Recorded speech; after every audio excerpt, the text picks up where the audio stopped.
Hey everyone! Welcome back to the channel.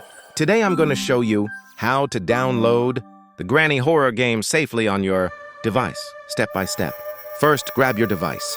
If you're using Android, open the Google Play Store. If you're on iPhone, open the App Store.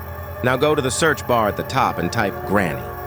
The original Granny game is created by developer, so make sure the developer name matches.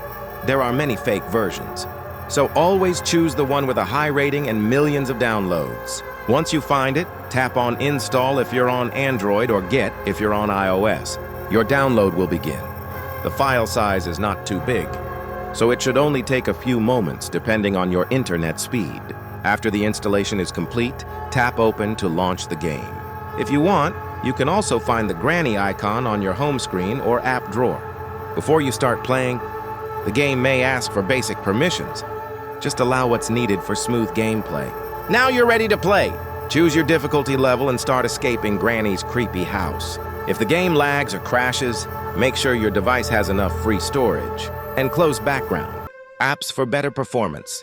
And that's it! You've successfully downloaded the Granny horror game. If this tutorial helped, don't forget to like, subscribe,